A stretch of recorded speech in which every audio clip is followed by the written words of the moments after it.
हम एक ऐसी मिसाल कायम करने जा रहे हैं। मुस्लिम भाइयों से दरख्वास्त कर रहे हैं, अपील कर रहे हैं हाथ जोड़कर, आप पर मुकदमे नहीं ठूसे जाएंगे, आप प्रदर्शन में मत जाइए, आप आंदोलन मत करिए, आप जो है नारे मत लगाइए अल्लाह अकबर के, अपना नमाज पढ़ें, अपने बच्चों की शादी ब्याह करें, अपना काम करें, अपने बच्चों को पढ़ाएं लिखाएं, अपना मकान बनाएं।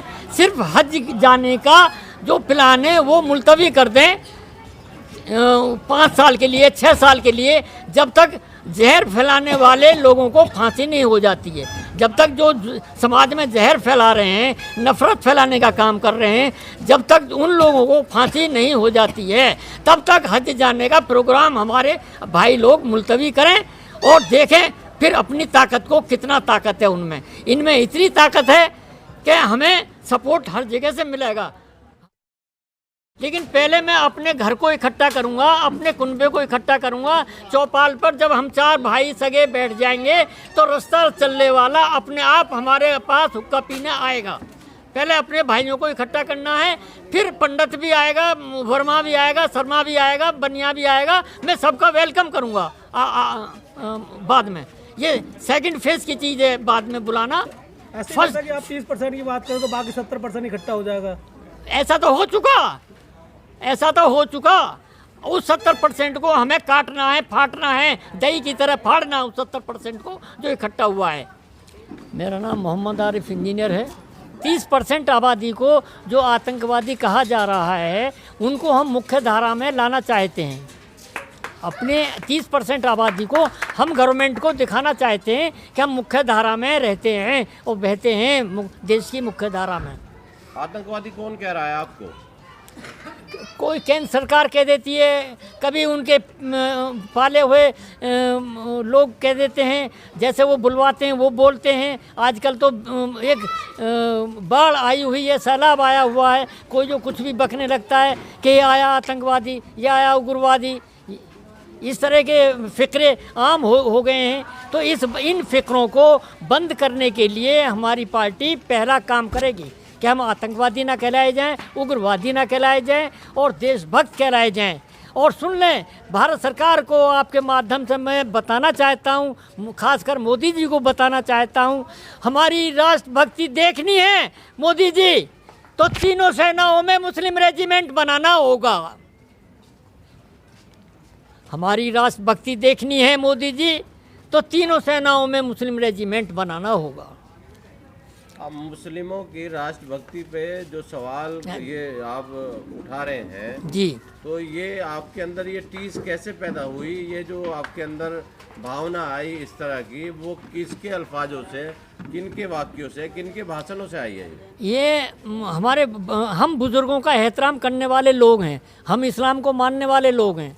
हमारे अब्दुल्ला बुखारी 87 में विज़िट करने जा रहे थे मेरठ मलियाना हाशिमपुरा का, तो उनको पुलिस की देखरेख में, पीएससी की देखरेख में डंडे बरसाए गए अब्दुल्ला बुखारी साहब पर, हमारे इमाम, हिंदुस्तान के इमाम के ऊपर।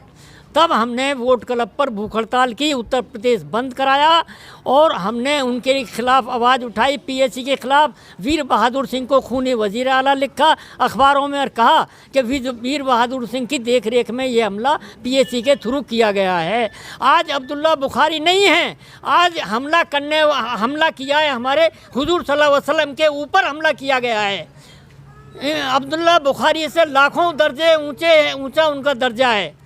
तो हमने अब्दुल्ला बुखारी से ये सीखा कि हमारे बुज़ुर्ग को कोई भी कुछ बदकलामी कहेगा या मौलाना साद को कोई भी बुरी नज़र से देखेगा या प्रेस वाला तूतराक शब्दों में प्रेस से मुखातिब होगा, तो हमारी नेशनल इनकलाब पार्टी पहला कदम उठाएगी कि हम इस जहन को उनको समझाएं कि भाई इस तरह से हम आतंकवादी नहीं हैं। हमारे मौलाना साद या अब्दुल्ला बुखारी या हुजूर सल्लल्लाहु अलैहि वसल्लम ने हमें आतंकवाद का पाठ नहीं पढ़ाया। आज हुजूर सल्लल्लाहु अलैहि वसल्लम के ऊपर हमला हुआ है तो हमारे ऊपर, सब मुसलमानों के ऊपर, मिल्लत इस्लाम के ऊपर हमला हो गया है। हम नेशनल इनकलाब पार्टी की बैनर पर इस हमले को रोकथाम और कमी लाना चाहते हैं और दिखाना चाहते हैं कि हम हमलावर नहीं हैं, हम तो हमारे ऊपर तो हमले हो रहे हैं, हम हमला नहीं करते किसी के ऊपर। हम किसी देवी देवता को हम तू तड़ाक नहीं बोलते, हम अदब से पेश आते हैं। किसी भी मज़हब का कोई देवी देवता है तो हम उसको एहतराम करते हैं। हमारा कोई मुसलमान भाई किसी भी देवी देवता के ऊपर गलत टिप्पणी नहीं करता है। मेरा सवाल यह है कि जिस 30% वोट की बात आप कर रहे हैं, तो जो आज राजनीतिक पार्टी जिनको 30% मुस्लिम वोट करता है वो पीछे खड़े हैं और आप आगे खड़े हैं, क्यों? हम उनका रवैया देखने के बाद में आगे खड़े हुए हैं। वो हमने मुख्यमंत्री तक पहुंचा दिए, प्रधानमंत्री तक बना दिए, राहुल जैसे, राजीव गांधी जैसे। अब उनका रवैया देखकर जब हम पर हमले हुए, हमें आतंकवादी कहा गया, हमें जेलों में ठूंसा गया, हमारी कुड़की हुई यूपी में और संपत्तियों की कुड़की हो रही है, आतंकवादी कहा जा रहा है और हमारे लिए वो कुछ नहीं बोल रहे हैं, इसलिए हमें आगे आना पड़ा। नहीं तो हम उनके पीछे पूरी कौम खड़ी थी। इससे पहले भी तमाम राजनीतिक पार्टियां उस समाज के लोगों ने बनाई, लेकिन उस समाज ने उनको वोट नहीं दिया। तो कैसे आपको लगता है कि वो समाज आपको भी वोट देगा? देखिए, वोट बाद में, वोट का मैटर बाद में है। अगर वोट नहीं मिलेगा, ये गिजा है पार्टी की। अगर गिजा नहीं मिलेगी आदमी को खाने को तो आदमी मर जाएगा। वोट भी चाहिए, लेकिन ये सेकेंडरी चीज़ है। लेकिन जो हमारी इज्जत पर हमला हो रहा है, हमारे हुजूर सल्लल्लाहु अलैहि वसल्लम पर हमला हो रहा है, अब्दुल्ला बुखारी पर 1987 में हमला हुआ, हम उन हमलों को रोकने का पहले काम करेंगे ताकि कौम को ये पता चल जाए कि हाँ, हमारा रहबर है ये और हम अपने रहबर के पीछे लब्बैक कहें। हमें बताना होगा पहले कौम को कि हम उनके लिए काम कर रहे हैं, उनके लिए आवाज़ उठा रहे हैं। हमारे चैनल को सब्सक्राइब करें और बेल आइकॉन भी दबा दें ताकि आने वाली वीडियो सबसे पहले